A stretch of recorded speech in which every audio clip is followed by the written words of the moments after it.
In 1925, the Rukert family operation started to become dependent on being located where the land meets the sea. Cap took his young son Norman to experience this new chapter in business, and he described it like this. As we walked into the Block Street warehouse, the dust was so thick that you could cut it with a knife. The men shoveling potash were stripped to the waist and were so wet with perspiration it looked like someone had dipped them overboard. I was scared to death as we climbed the shaky ladder to board the ship. When I got home that afternoon, I felt that I had returned from a different world, but it was a day I'll never forget. A few years later, as a high school graduation present, Cap sent Norman on a cruise to Galveston, Texas, on one of Southern Pacific's cargo ships. And the rest, as they say, is history. Well, my dad graduated from City College, which was a high school, in June of 1931, and Cap Rukert decided he couldn't become a baseball player or go to college, so he sent him on a really neat trip down to Galveston, Texas for his graduation present. So Dad, who had just turned 16, left on July 4th of July from, we think, Sparrows Point on the El Estero, which was part of a three-vessel group of ships that were part of the Southern Pacific Line, which was very important to Cap Rukert and the success of our family business in the late 20s, all through the 30s, till the war began, when the government took a lot of the vessels over and put them in the government service. So anyhow, he left on July 4th, 1931 from Sparrows Point.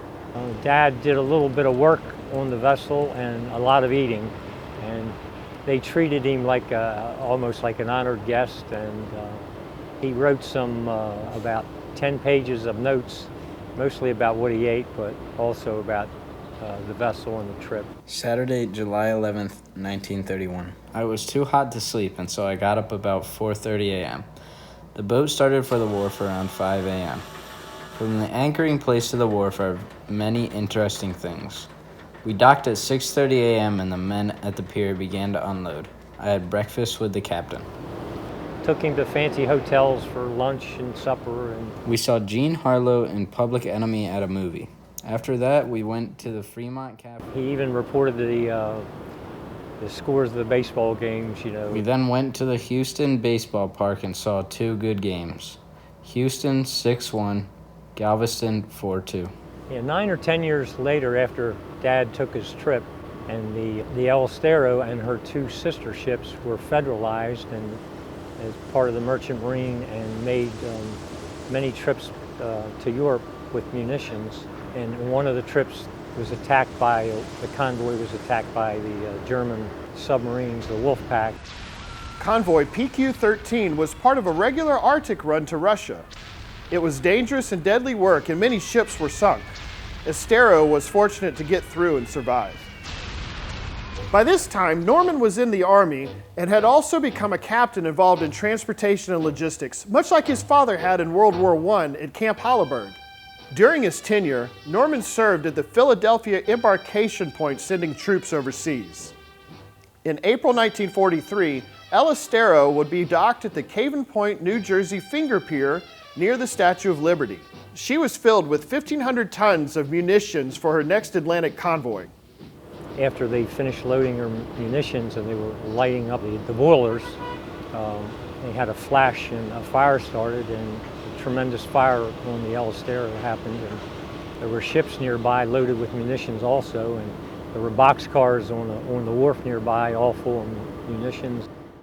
All were in imminent danger of explosion on a nuclear level.